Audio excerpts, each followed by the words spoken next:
5e jour d'affrontement à Abobo. Au petit matin, dans ce quartier d'Abidjan, les partisans d'Alassane Ouattara comptent leurs morts.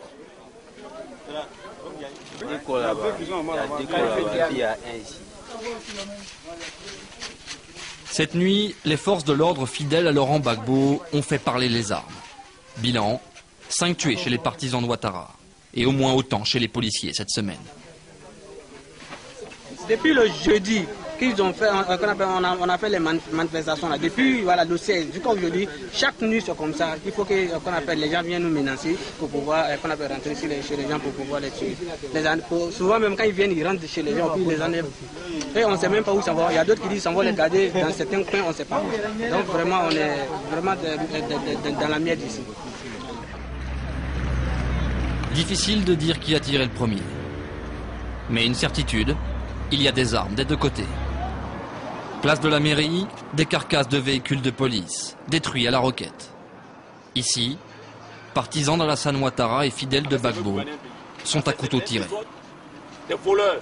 Pour rien, je ne sais pas. Je sors de la banque, je m'en vais à la maison, j'habite à Anador. Je n'ai rien à voir avec Gbagbo, je n'ai rien à voir avec Alassane. Je suis le bénéfice à Gbagbo. Est-ce que je suis le bénéfice à monsieur le président? Ces hommes en brassard blanc forment la garde rapprochée de Laurent Gbagbo. Des gendarmes d'élite, surarmés et sélectionnés pour leur fidélité à celui qu'ils voient, plus que jamais, comme leur président.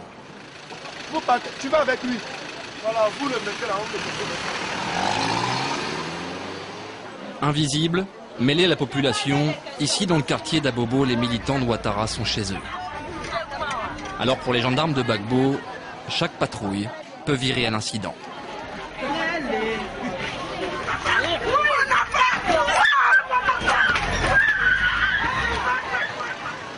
Un simple jet de pierre en direction des gendarmes et le paisible marché d'Abobo peut se transformer en champ de tir à l'arme de guerre.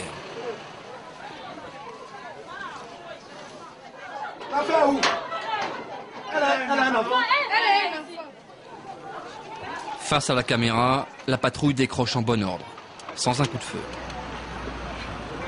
Un peu plus loin, dans le centre d'Abobo, changement d'ambiance. Les gendarmes sont ici beaucoup mieux accueillis. C'est un fief des militants pro-Gbagbo. Nous sommes tous embarqués dans le même bateau et on ne peut laisser des choses se faire dans notre dos. Ce bâtiment universitaire héberge la FESI, le syndicat étudiant qui dirige en sous-main le mouvement des jeunes patriotes de Laurent Gbagbo.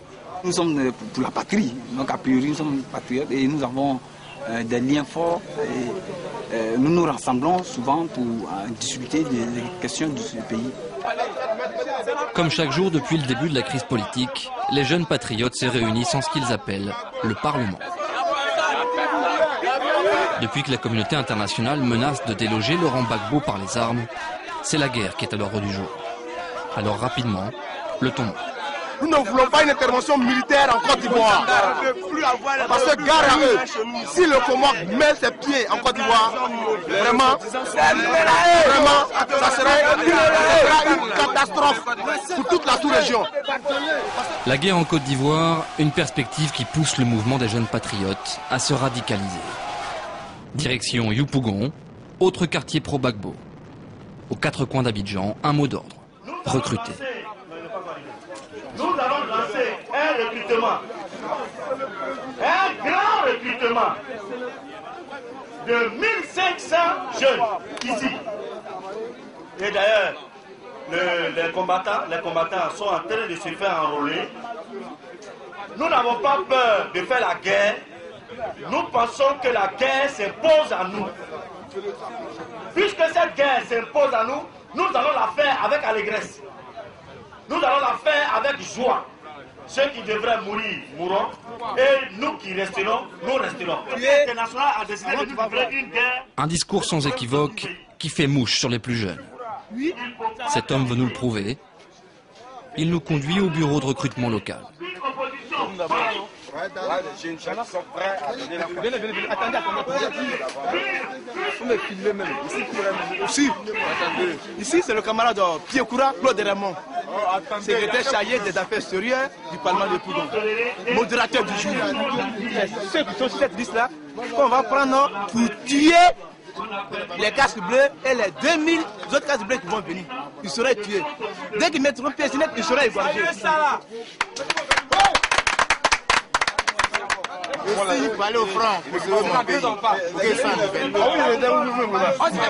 Nous sommes fatigués des rebelles. Nous sommes fatigués des forces onusiennes. C'est pour cela que ce matin, nous allons organiser un recrutement pour recruter les jeunes et de manière volontaire. Des volontaires galvanisés par la propagande et les discours pro-Gbagbo. La Côte d'Ivoire, là, c'est mon pays.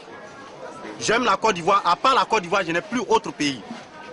Je demande aux Français, surtout au président Nicolas Sarkozy, avec ses compagnons, c'est dans la société mafieuse il se trouve. Il ne s'imprègne pas de la situation ivoirienne et il prend des décisions bidons pour engloutir notre nation, mais il se trompe. Nous allons résister à tous les niveaux. Je suis prêt à lutter, à combattre, à lutter, à combattre et à tuer pour mon pays. La tension monte, nous quittons Yopougon pour éviter l'incident. Mais leur chef nous donne rendez-vous au centre-ville. Guy Berti, 40 ans, est le leader des jeunes patriotes que nous venons de quitter. L'échange est plus calme, mais le discours tout aussi déterminé.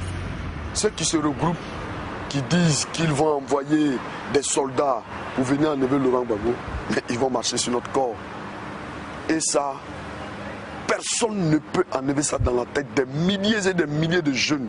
Nous n'accepterons plus que qui que ce soit, à l'Élysée, à la Maison Blanche, partout qu'on nous dicte des lois. Nous n'accepterons pas ça. Et nous sommes prêts à défendre l'intégrité de notre pays jusqu'au dernier Ivoirien. Les irréductibles, Guy veut nous les présenter. Direction Trècheville, où les dernières recrues reçoivent leur formation. Guy retrouve ses troupes et le sens du rythme. Chant patriotique et tenue uniforme, mais pas d'armes. Pas encore.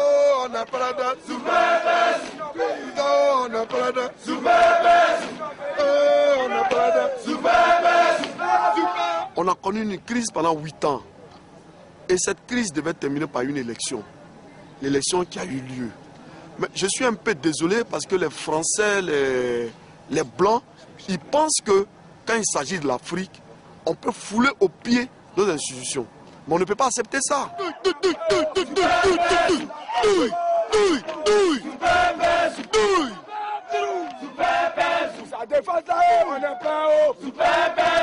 Demain, ces jeunes formeront le service d'ordre des meetings politiques du camp Gbagbo.